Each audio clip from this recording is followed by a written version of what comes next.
I also wanted to remind you a few things about Google Earth. In order to find the most powerful version of Google Earth, you can go to the bottom left corner of your computer screen and type Google Earth. You're going to see Google Earth Pro up here, and you can open that up.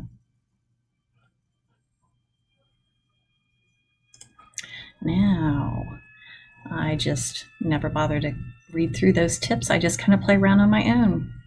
Again, you can type where you want to travel, Antarctica. And now I'm going down to the ice caps, which is amazing. Just picture, we're going to zoom in and zoom in. Specifically, I'm going to look at some of these icebergs that are off the coast of Antarctica. It's kind of cloudy. I think when I taught you this today, I turned on the clouds, so I'm going to turn them off. So now I actually have a better view. And when I'm zooming in, I can pull up my measuring tool, and I'm going to be measuring in miles. Let's see how far across that iceberg. That iceberg right there alone is 16.43 miles wide. That's unfathomable. I could save that if I wanted. I'm just going to clear that. I'm going to zoom back out over on the left-hand side where it says layers. And if you don't see layers, it's down here. You're just going to open the triangle. I'm going to put the photos back on and see if anyone has posted any. Oh, there's a photo from Antarctica. Again, we don't always know. I'm going to switch to the new photo layer. We don't always know. This is kind of like a Wikipedia thing where people post things in there and we're not always sure. But it is, if they're accurate, it is kind of neat to be able to go in. And now I can see Dan Wood posted this. There's pictures. Also over here, I can see panorama views in some places. I'm going to turn off my Google Map photos for now. And I can go back and forth. I also have a 360 city view. So right now, I'm going to go to Paris, France. And we're zooming back over to Europe. Pulling in. Now that I have the 360 layer on, you're going to see these 360-degree circles, and that means that I can open it up, and it's actually going to take me down in to that view, I believe. Maybe not. View this image on 360 cities.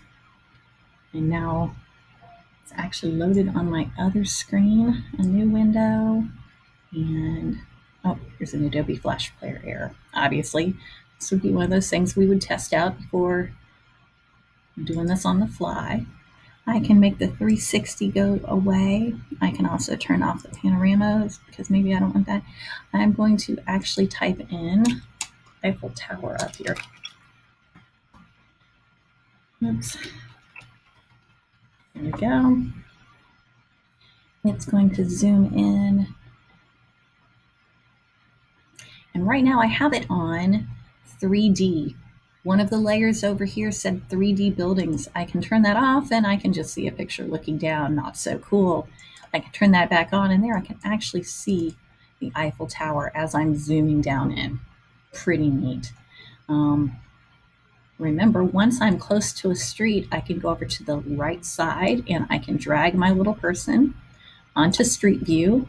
And now I am actually on the street in front of the Eiffel Tower. I can look up. I can look all around. It's pretty neat. Again, whenever you see a yellow line, I can just click on that. It's going to take me on down the street. I want to see what is around the Eiffel Tower. When I am done with Street View, I can go to, that's like a 3D Street View. Depends upon where you are for that. That doesn't always work. Oh, it's coming in better. But not quite great yet. I think I'll just exit my ground level view. I'm going to spin my compass here so that north is at the top. And I'm going to zoom back out. Some of the other things that I said over here, Remember, each of these layers can go off and on. Maybe I want to be talking animal tracking. Obviously not here, but if I zoom back out and go off the coast of Africa, I'm going to be able to follow some paths of some animals. I know that's more science related, but then again, if you're talking about the path some of these animals take, and it would talk about settlements and maybe why animals travel in certain ways, and I'm not seeing much at the moment. I can close that up. I'm going to exit that. I can look at weather. If I just click on the weather, it's going to get me beyond just the clouds. Something has, there we go. It's going to give me clouds. It's going to give me snow. Let's see what's going on up here. Again, if my earth tilts, I can just click. And if you notice up in the top right hand corner, it says sign in. You can sign in with your Google account, and then you're able to save some of the things that you might post on here. We have more. Let's see what's going on under here for more. Local place names, Wikipedia, transportation, water body outlines. So many things that you can do. I'm going to turn that one off.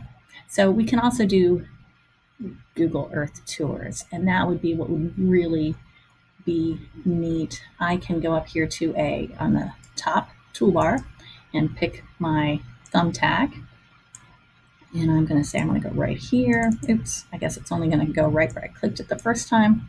I'm going to say first battle of,